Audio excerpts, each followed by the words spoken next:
నమస్తే సార్. నమస్తే అండి. పేరండి? నా పేరు బెనర్జీ అండి. ఓకే, బెనర్జీ గారు, ఇప్పుడు మన కేసీఆర్ గారు పరిపాలన చూసాము, ఇప్పుడు మన రేవంత్ రెడ్డి గారి పరిపాలన చూస్తున్నాం, ఏది బాగుంది సార్? ఇక్కడ తెలంగాణ ప్రభుత్వ రాష్ట్రం ఏర్పడ్డ తర్వాత వచ్చినటువంటి 10 సంవత్సరాల కేసీఆర్ గారు ప్రభుత్వం చేసినటువంటి అరాచకాలకి, అన్యాయాలకి, దుర్మార్గాలకి ప్రజలే వాళ్ళని శిక్షించారు. అది పోయి మూలిగే నక్క మీద తాటిపండు పడ్డట్టుగా, పెనం మీద నుంచి పోయి పొయ్యిలే పడ్డట్టుగా తెలంగాణ ప్రజల యొక్క పరిస్థితి టీఆర్ఎస్ఏ పోయిందిరా బాబు అంటే కాంగ్రెస్ ప్రభుత్వం అనేది వాళ్ళకి మించి అన్యాయాలు, సెటిల్మెంట్లు, భూదందాలు, ఆక్రమణలు అన్ని విషయాల్లో కూడా ప్రభుత్వం పరిపూర్ణంగా విఫలమైందని చెప్పడంలో ఏమాత్రం డౌట్ లేదండి. మన తెలంగాణ యొక్క ముఖ్య ఉద్దేశం నీళ్లు, నిధులు, నియామకాలు. వాళ్ళేమో 1,20,000 ఉద్యోగాలు నియామకాలు ఇచ్చామని వాళ్ళు చెప్తారు, 60,000 నియామకాలు ఇచ్చామని వీళ్ళు చెప్తారు. ఇందులో ఇచ్చినటువంటి కేసీఆర్ గారు ఉద్యోగ నియామకాలు ఇచ్చిన తర్వాత ఏదైతే జరిగిందో సేమ్ అదే పరిస్థితుల్లో గ్రూప్ 1 రిజల్ట్ వచ్చిందన్నారు, కోర్టులో స్టే పడ్డది. గ్రూప్ 4 రిజల్ట్ వచ్చిందన్నారు, అపాయింట్మెంట్స్ ఆగిపోయినాయి. ఇట్లా ప్రతిదీ కూడా యువత నిర్వీర్యం అయిపోయింది. ప్లస్ ఇంకొకటి, రైతుల యొక్క ఘోష మామూలుగా లేదు. దళారీ వ్యవస్థతోటి మధ్యతరగతి రైతులు బక్క చిచ్చిపోయి ఎలా ఉన్నదంటే వాళ్ళ బాధ వర్ణనాతీతంగా ఉన్నది. ఇప్పుడు మామూలుగా రోజు మనం పేపర్లో చూస్తూనే ఉన్నాం, నడి రోడ్ల మీద కల్లాలు ఆరబోసుకుని, నడి రోడ్ల మీద ధాన్యాలు ఆరబోసుకునేటువంటి పరిస్థితి, రైతు దిగజారటం అనేటువంటిది మన యొక్క తెలంగాణ రైతుల యొక్క అన్యాయానికి కాంగ్రెస్ ప్రభుత్వం చేస్తున్నటువంటి దానికి ఈ ఒక మచ్చు తుణుకలు మాత్రమే. ఇలా చెప్పుకుంటూ పోతే 420 ఏవైతే వాళ్ళు హామీలు ఇచ్చారో 420 అనేది చీటింగ్ చేస్తారు.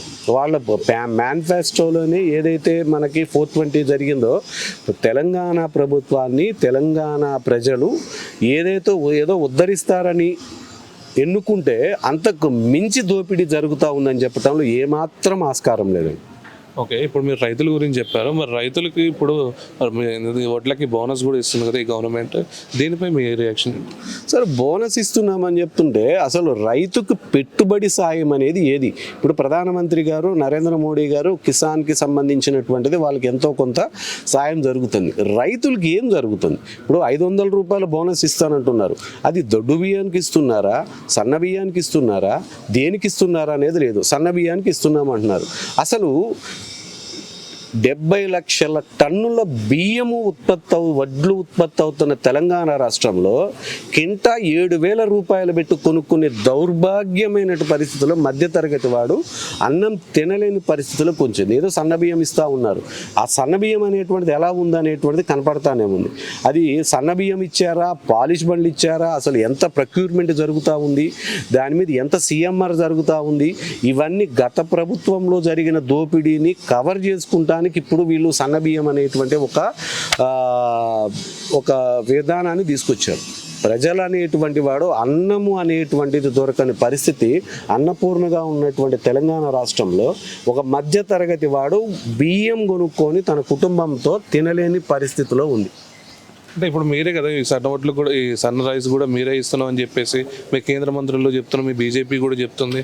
మరి ఈ బియ్యంలో మీరు ఇంత నెగ్లిజెన్సీ ఉన్నారా? సరే, ఇక్కడ భారతదేశంలో రైస్ ప్రొక్యూర్మెంట్ జరిగేటువంటి రాష్ట్రాలు ఓన్లీ ఒక సౌత్ ఇండియాలో మాత్రమే జరుగుతుంది. ఎందుకంటే నార్త్ ఇండియా మొత్తం కూడా గోధుమ పంట ఎక్కువగా ప్రొక్యూర్మెంట్ జరుగుతుంది. రాష్ట్రంలో ఎంత పండుతుంది, ఎంత ఇస్తున్నారు, ఆ బియ్యము బ్లాక్ మార్కెట్లోకి ఎంత పోతుంది, దాని మీద ఒక విధానమైనటువంటి వైట్ ఛార్జ్ షీట్ అనేటువంటిది గవర్నమెంట్ పెట్టకుండా ఏదో మేము బియ్యం ఇస్తున్నాము, లేకపోతే వడ్లు సేకరిస్తున్నాము. ఇవాళ చూడండి, వర్షం వస్తే రోడ్ల మీద ధాన్యాన్ని టార్బాలు కప్పి బజారును పోయేటువంటి వాళ్ళు, లేకపోతే లారీలు ఆపి టార్బాలు కప్పే పరిస్థితి రైతుకు వచ్చిందంటే అసలు ఐకేపీ సెంటర్లు ఏమైనాయి అవి? నీకు అసలు రాష్ట్రంతో నువ్వు బియ్యం మీద నువ్వు పెడుతుంది ఎంత? అసలు ముందు దాని మీద నువ్వు రిపోర్ట్ అయ్యి. ప్రతి ఒక్కటి కూడా గన్ని సంచీల కాడ నుంచి, సూతుల కాడ నుంచి, దొబ్బలాల కాడ నుంచి, ఐకేపీ సెంటర్ల కాడ నుంచి, ట్రాన్స్పోర్ట్ కాడ నుంచి, వెయిటేజ్ కాడ నుంచి ప్రతి ఒక్కటి కూడా సెంట్రల్ గవర్నమెంట్ నీకు దగ్గరగా 40 రూపాయల వరకు కూడా సెంట్రల్ గవర్నమెంట్ ఇస్తూ ఉంటే మీరు ఇస్తుంది ఏంటో చెప్పండి ఫస్ట్ రైతులకి. అయితే మీరు ఇప్పుడు రైతుల గురించి చెప్పారు కదా, ఇప్పుడు రైతులు జై జవాన్ జై కిసాన్ అనేది భారతదేశం నానుడి. అది ఇప్పుడు కిసాన్ దొరికి ఎంత అవుతుంటే అక్కడ నేషనల్లో సెక్యూరిటీ లోపం ఎందుకు జరిగి ఉంటుంది, 26 మంది ఎందుకు చనిపోయి ఉంటారు? సార్ ఇప్పుడు ఇష్యూ ఎలా ఉంటుంది అంటే ఆ ప్రాంతం అనేటువంటిది ఉంటుంది అంటే 4 sides కూడా మేము కాశ్మీర్లో మేము స్వయం సేవకుగా ఈ విద్యార్థి పరిషత్తులో ఉన్నట్టు మేము కాశ్మీర్ ప్రాంతానికి వెళ్ళిన వాళ్ళం. మేము ఆ ప్రాంతం యొక్క పరిస్థితి ఎలా ఉంటుందంటే ఒకప్పుడు మేము కాశ్మీర్లో విద్యార్థి పరిషత్తులో ఒక టూర్కి వెళ్ళినప్పుడు ఆ ప్రాంతంలో జాతీయ జెండా పక్కన పెట్టండి, అసలు మెడలో మామూలుగా నుదుటిన బొట్టు పెట్టుకొని పోవటానికి కూడా భయపడినటువంటి ప్రాంతంలో ఆర్టికల్ 370 అనేటువంటిది రివోక్ చేసిన తర్వాత అక్కడ లాభపడింది భారత ప్రజలు కాదు, ఎన్నో సంవత్సరాలుగా అణిచివేతకు గురైనటువంటి కాశ్మీరీ ప్రజలు. ఈ ప్రజల్లో మీరు హిందువులు ముస్లిమ్స్ అని చూడాల్సిన అవసరం లేదు. అక్కడ 4 టూరిస్టులు వచ్చినా వాళ్ళు వచ్చినా కూడా టూరిస్ట్ ప్లేస్ అనేటువంటిది ఎవరైనా ఎందుకు వెళ్తారండి? ఇప్పుడు 4 ఆర్మీ వాళ్ళు కాపలాలు పట్టుకొని గన్నులు పట్టుకున్న ప్రాంతానికి టూరిస్ట్ వెళ్ళడు. భయంగా జరిగేటువంటి దాన్ని టూరిజం అన్నారు, అదేదో మిలిటరీ క్యాంపెయిన్ అంటారు. అక్కడికి ప్రజలందరూ వెళ్ళారు. దాదాపుగా లాస్ట్ ఇయర్లో 2022-2023లో దాదాపుగా 2.5 కోట్ల మంది ఒక కాశ్మీర్లో విహారయాత్రకి వెళ్ళారు. పరిస్థితులు గమ్యం అంత హెవెన్ ఆఫ్ ద ఎర్త్ అంటారు కాశ్మీర్, ఎందుకంటే ఆ ప్రాంతంలో మేము చూసాం. అక్కడ ఈ ప్రాంతంలో ఈ టైంలో ఏప్రిల్ మేలో విపరీతమైనటువంటి టూరిస్టుల తాకిడి వస్తుంది.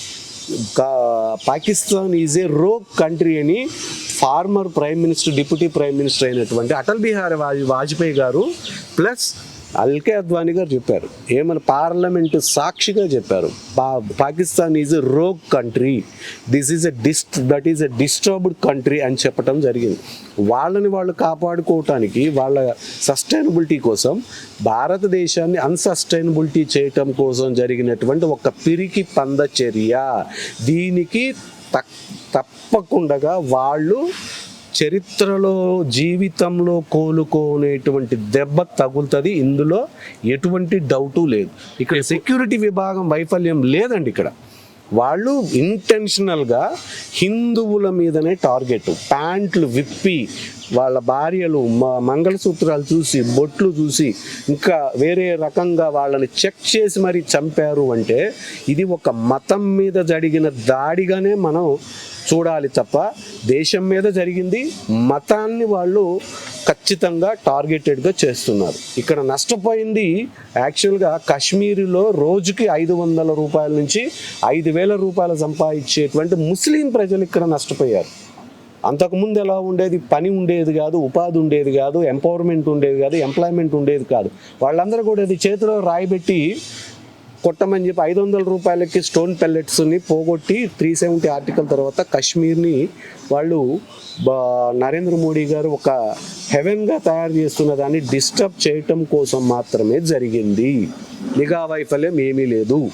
ఓకే, మీరు అంటున్నారు ఇప్పుడు హిందువులు అని చెప్పేసి, ఇది అప్పుడు పుల్వామా అటాక్కి అప్పుడు జరిగినప్పుడు యూపీ ఎలక్షన్స్ 2019, ఇప్పుడు బీహార్ ఎలక్షన్స్ వచ్చేసరికి ఇప్పుడు జరుగుతుంది. దీనికి చేయడానికి బీజేపీ ఇట్లా బూచిగా చూపిస్తుంది పాకిస్తాన్ అనేసి ప్రతిపక్షాలు అంటుంది. ఇది నిజమా సార్? ఇప్పుడు ఏం ఎలక్షన్లు ఉన్నాయండి? మరి బీహార్ ఎలక్షన్స్ ఉన్నాయి. బీహార్ ఎలక్షన్స్ ఎప్పుడైనా బీహార్లో ఎలక్షన్ జరుగుతుంటే కాశ్మీర్లో బేల్చాల్సిన అవసరం ఏంటండి వాళ్ళకి? ఇక్కడ హిందుత్వ సెంటిమెంట్ తీసుకెళ్తున్నారు. బీహార్లో సెంటిమెంట్ అనేటువంటి ప్రజలు ఇప్పుడు ఆంధ్రప్రదేశ్ గెలిచారు. ప్రతి రాష్ట్రంలో ఇది ఎలా ఉంది అంటే ఆడలేక మంగళవారము, ఆడలేక మధ్యలో దరువులేక ఏమి చేతగానుడుగా మంగళవారం వ్రతం చేసుకున్నట్టుగా ఇదొక ప్రాపగండాలు చెప్తున్నారు. ప్రతిదానికి కూడా కమ్యూనిస్టులు మేధావుల వర్గం, మేధావుల ముసుగులో ఉన్నటువంటి కమ్యూనిజం మేధావులు ఆడినటువంటి ట్రాప్లో పడద్దు. ఇక్కడ ఎలక్షన్లకి ప్రజలకి ఈ యొక్క దాడికి సంబంధం లేదు. ఓకే, ఇప్పుడు అసదుద్దీన్ ఓవైసీ కూడా ఈరోజు పిలుపునిచ్చారు, ప్రతి నమాజ్కి వెళ్తున్న ప్రతి ముస్లిం సోదరుడు కూడా బ్లాక్ బ్యాడ్జ్ ధరించేసి చేయమన్నారు. ఈ టర్నింగ్ని ఎలా ఊహిస్తున్నారు? ఈయనేమన్నా భారతదేశంలో ఉన్న ముస్లింలందరికీ ఏమన్నా లీడరా? ఈయన పిచ్చ ఒక ఓల్డ్ సిటీలో ఉన్నటువంటి ఏకలింగం, శతకోటి లింగాల్లో ఒక బోల్డ్ లింగం. ఈయన ఉన్నంత మాత్రాన, ఈయన చెప్పినంత మాత్రాన ముస్లిమ్స్ అందరూ నీ వెనకాల ఉంటారా? నువ్వు చెప్పినంత మాత్రం జరుగుతూ ఉంది. అక్కడ నష్టపోయినటువంటి వాళ్ళే కాశ్మీరీ ముస్లిమ్స్. ఇక్కడ నష్టపోయింది ముస్లిమ్స్. మళ్ళీ ముస్లింల చేతులకి నల్ల జెండాలు కట్టుకోండి, కాళ్ళకి ఏదో కట్టుకోండి, తన నెత్తి మీద ఏదో పెట్టుకోండి చేయటం, ఇది క్లియర్గా ఆయన పాకిస్తాన్ నేమ్ తీసుకోవడం జరిగిందా? ఆయన ఏమంటాడు? నిఘా వైఫల్యం అంటాడు. ఇక్కడ జరిగింది ఏంటి? పర్టికులర్గా భారతదేశం మీద వాళ్ళు చేశారు. పాకిస్తాన్ అనేటువంటి పదాన్ని వాడటానికి కూడా ఓవైసీ గారికి నోరు రాకపోయినంత మాట రాదు. ఈయన ఒక మతాన్ని అడ్డం పెట్టుకొని రాజకీయం చేస్తున్నటువంటి ఒక నయా రజాకార్. రాబర్ట్ వాద్రా మాట్లాడుతూ ఇది బీజేపీ ఉండడం వల్లనే హిందువుల మీద అటాక్ జరుగుతున్నాయి అంటున్నాడు. రాబర్ట్ వాద్రా మాట నిజం అసలు ఆయనకు ఒక స్టేచర్ కానీ, ఆయనకు ఒక విలువ కానీ, బజార్ను పోయేటప్పుడు ఏదో అనుకుంటున్నాడు. ఆయనకు ఉన్నటువంటిది సోనియా గాంధీ అల్లుడు, ప్రియాంక గాంధీ భర్త అనేది కనుక లేకపోతే అసలు రాబర్ట్ వాద్రా ఎవరండి? ఆయన ఎన్నో కుంభకోణాలలో ఉన్నటువంటి ఒక విక్టిమ్, ఒక కల్ప్రిట్. ఆయన మాటల్ని సీరియస్గా తీసుకోవాల్సిన అవసరం అయితే భారత ప్రజలకు లేదు. ఓకే, వీళ్ళందరూ ఇప్పుడు ఇంత రాబర్ట్ వాద్రా సొంత ఇట్లా మాట్లాడుతున్నా కూడా, సొంత బావగారు మాట్లాడుతున్నా కూడా, రాహుల్ గాంధీ ప్రతిపక్ష నేతగా ఉన్న రాహుల్ గాంధీ కూడా లేట్ రియలైజేషన్ ఆఫ్టర్ 2 days తర్వాత యూఎస్ నుంచి రిటర్న్ అయ్యాడు.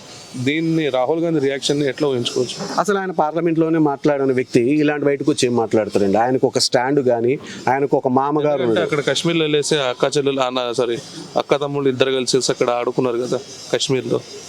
ఇప్పుడు వాళ్ళు ఏదో విహార కేంద్రాలని, లేకపోతే ఆయనకి మూడు వచ్చినప్పుడు కాశ్మీర్ పోతాడు, లేకపోతే బోర్ కొట్టినప్పుడు హిమాచల్ ప్రదేశ్ పోతాడు, అసలు పిచ్చిలు వేసినప్పుడు ఇంకెక్కడికో దేశాలకు వెళ్తాడు, చైనా దగ్గరికి పోతాడు, లేకపోతే వియత్నాం పోతాడు, ఎక్కడెక్కడికో పోతాడు. ముందు అసలు భారతదేశంలో జరుగుతున్నటువంటి దాని మీద ఆయనకు ఒక అవగాహన లేదు.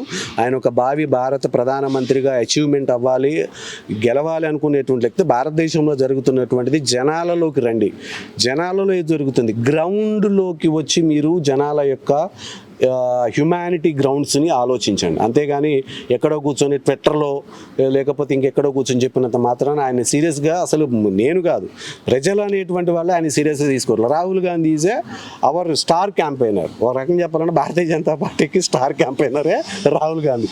రాహుల్ గాంధీ ఉన్నంతకాలం మా భారతీయ జనతా పార్టీకి ఎటువంటి డోకా లేదు. ఆయన చేసేటువంటి తప్పిదాలే భారతీయ జనతా పార్టీని గెలిపిస్తాయనేటువంటి పూర్తి నమ్మకం మాకుంది.